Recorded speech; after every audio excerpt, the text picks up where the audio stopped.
In our morning show, your Wednesday edition, and maybe the W in Wednesday could stand for walking because we're walking in health today with our next guest. Have you ever heard of the 8 laws of health?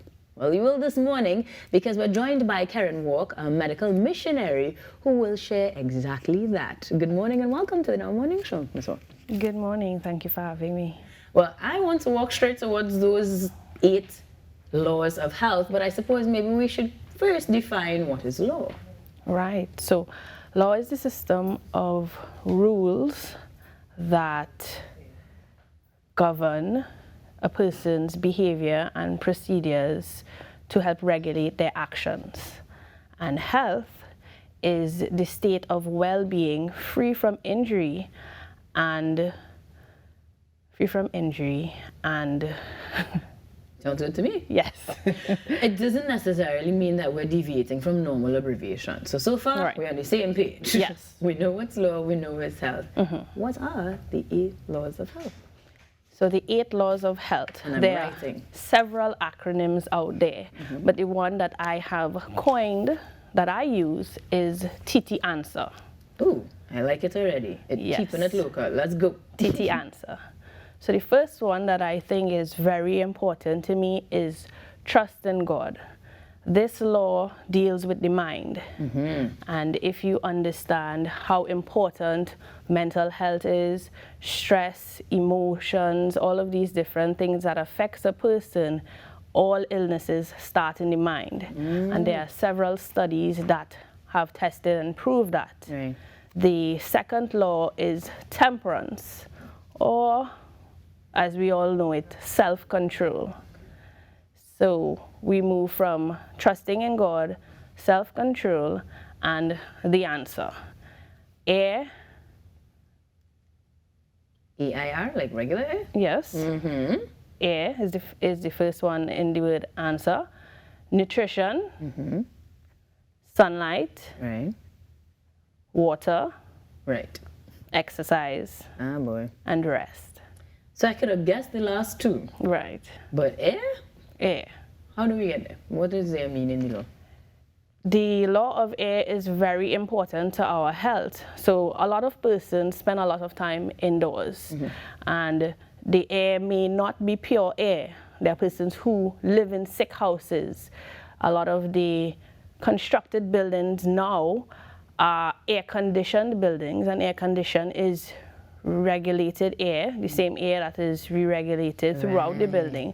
So a lot of persons don't have the opportunity, or they don't take the opportunity to breathe in fresh air. Fresh air. And if you are in buildings that have mold in it, it causes a lot of health complications. So fresh air is a law of health. Somehow I thought that was more complicated. I did not think of air being so important, although it actually is. So good. Yes. Noted.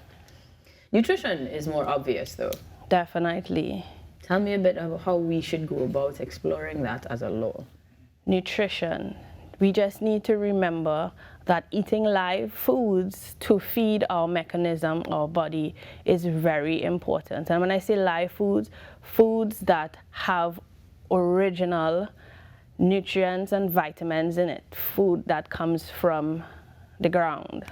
So our fruits and our vegetables are very important for our bodies to give our skin, our brain, our cells the things that they need to function. That makes complete sense and not surprising again. Definitely. The term live food though did make me think about whether or not you decide to be a vegan, a vegetarian. Definitely. Does that make any difference in this particular instance? I would encourage persons to go along the route of plant-based, because a lot of the nutrients and vitamins and minerals that the body needs to function come from live food, as opposed to having a meat supplement. Not against those who eat meat, but there are more natural ways to get the nutrients that the body needs. It's more natural than a chicken. But I hear you. I hear you. Definitely. And I'm sure that's a conversation we can have additionally. For sure. Now we're getting a lot of sunlight, more than we want sometimes. Yes. But tell us a little bit about the importance and the law of getting that sunlight. Right. So the difference of the quantity of sunlight that persons require depends on the shade of their skin. So melanated persons require 45 minutes to an hour of sunlight every day, and persons who are light-skinned require up to 15 minutes of sunlight per day. Now, it's not all together, so you take it in intervals throughout the day. Sunburn is a thing. Definitely. And you don't need to expose your entire body to the sun. A 25-cent space alone can give you the intake that you need. So give me those timelines again. A more melanated person needs how much? The darker the person, they need 45 minutes to an hour of sunlight per day. And the light-skinned individuals, they need up to 15 minutes per day to get their adequate amount of sunlight. And the size of a quarter is as much as you need to expose. You need to. So you don't need to go naked. Keep it's not necessary. Yeah. But that means that generally you're wearing a t-shirt or whatnot, because more than a quarter is exposed. Your arms would be exposed. Yes. Okay, I'm learning lots today and taking my notes. We're going again. Water is very obvious, but arguably debated on how much we need or don't need. That 8 ounces or 8 glasses of water a day is a myth. No, it's not. If you understand the quantity of water that the body loses with the functions, it is scientifically proven that we need that amount of water to replenish the water that is lost through defecation, urination, sweating, all of these different things. So it's a matter of replenishing what was lost. And coffee does not count? No. All right, Ruckus, we had to work on that. All right, the one that I don't like, exercise. Right. Exercise is movement. Okay. Once, as long as you are not in a sedentary position permanently. And sedentary, for anybody who doesn't know, is sitting, lying, being a couch potato. Right. So take the stairs rather than taking the elevator, walk around the block. You know, you can knock off, you know, several of your laws together. So let's just say you have a break at work. You go for a walk around the corner to get lunch. You take in the sunlight, you exercise, you have a sip of water, and you're out in the fresh air. Look at us checking things off the list. You make it sound easy. It is. I am a law-abiding citizen. Look at me. One that people struggle with, though, especially in our culture of hustle culture. Do something, be busy, have a third, fourth, fifth job. A lot of people think of rest as a luxury as opposed to a necessity. I'd like you to spend a little bit of time emphasizing why it's important to rest. What our bodies go through is the body starts building sleep pressure from the minute we wake up. And once the sleep pressure rises, the body would naturally take its rest. So whether you have taken suppressants through maybe pills or drinks or coffee, once the body requires that rest, it would shut down. Yes. That explains a lot with me. But then how do we measure or quantify what is enough or not enough? Are there values we can work with? Definitely. So the younger the human or the child, the more sleep they need, and as you grow older, the amount of sleep necessary would shorten. But there are hours of power. So the hours of power are between 10 p.m. and 2 a.m. Every hour counts as 2 hours. So it would be very important for you to try to schedule yourself to get to bed by 10 p.m. You start winding down by 9, so you're relaxing for that hour before bed. You're off the devices, probably reading a book or doing something mellow, and then you get off to bed by 10. Every hour will count as 2 hours, and what the body needs to do within those hours will be able to happen. My brain just went, oh, so it's like dog years, you get extra time. Okay, great. But then, in terms of your rest, is there anything that we can do to enhance how valid that is? We've all read about REM sleep and certain types of things that need to happen while we're resting. Right. Can we make our rest better? Because sometimes we get up in the morning and we don't feel that refreshed, even if we went to bed at 10 and got up after 3. So you stick to the times that rest would be more qualified for the body, or more quality rest, and that would be at night.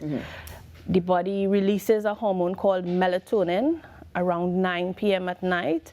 some persons have lower levels of melatonin because of their jobs and the different activities that they do, so the body does not produce as much as it should because they're accustomed taking a lot of suppressants that push through the melatonin hormone in the body.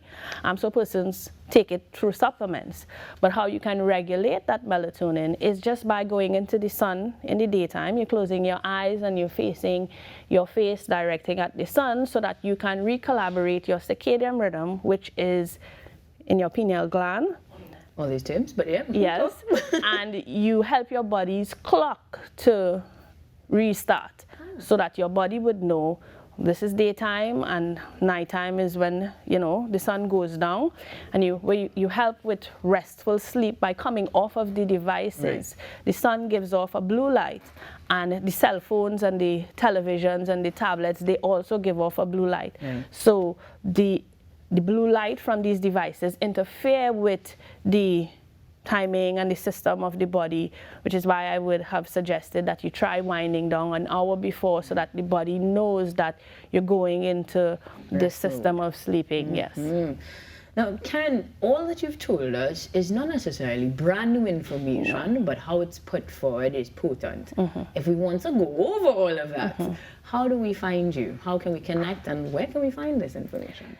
So I am on Instagram at Walke Health, and I daily send out health nuggets to my WhatsApp contacts, as well as I put a fruit of the day on my Instagram page, and I'm growing in terms of sharing the information. I'm very passionate about health education.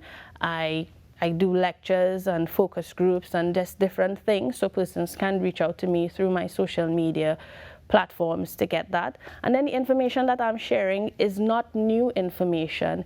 I would have been taught as a medical missionary off of the premise the Seventh-day Adventists have a health message, and their acronym is New Start. So I just rearranged the letters to have my own handle, but it's the same information and it has been here for quite some time.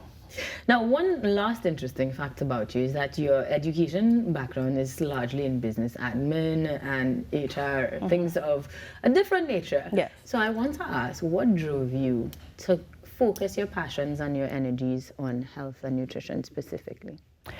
I was sick as a child. I spent a lot of time in and out of hospital emergency rooms, being an asthmatic, and I had my own experience, and then coming along, I just loved educating myself on natural ways to mitigate the issues that I had and my family members, and I just would enjoy sitting and reading how the body works and how to help others. So that drove me to get more educated, and then when I do research, I just love sharing the information, because a lot of times persons haven't heard of the things that I learn. That 25 cents exposure is real things I'm going to use from now on. But I want to say thank you very much for continuing your mission, for sharing with us, for educating us, and more than anything, I wish you health.